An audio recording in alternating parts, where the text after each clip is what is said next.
জীবন চক্র। ছেলের বিয়ে হয়ে গেলে ছেলে আর নিজের থাকে না, বউয়ের হয়ে যায়। কিন্তু মেয়ের বিয়ে হয়ে গেলেও মেয়ে কোনোদিন পর হয় না। এই কথাটা অনেকেই বলেন, কিন্তু একটু ভেবে বলুন তো কথাটা কি ঠিক?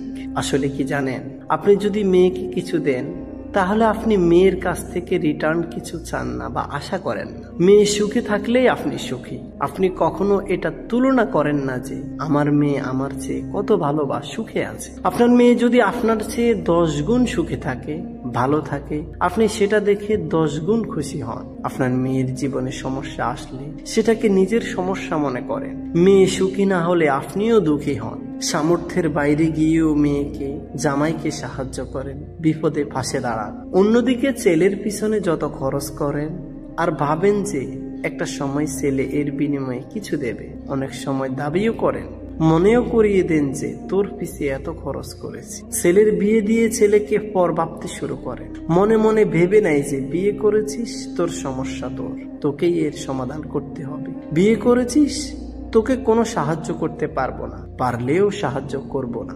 অন্যদিকে মেয়েকে সাহায্য করার জন্য রেডি থাকে, সামর্থ্যের বাইরে গিয়েও করে। ছেলে বউ কতটা সুখে আছে এটা নিজেদের সঙ্গে তুলনা করে। ছেলের বিবাহিত জীবনের সুখ কতজন সহ্য করতে পারে। ছেলের বিপদে ছেলেকে একা করেন, কিন্তু ছেলের বেশি সুখ হলে আবার তার ভাগ চান। আসলে মেয়ের কাছ থেকে কিছু আশা করেন না। তাই মেয়ে যদি 5%ও কিছু দেয়, আপনি ভাবেন মেয়ে আমাদের কথা অনেক ভাবে, আর এদিকে ছেলের উপর 100% দায়িত্ব, অনেক কিছু আশা করে।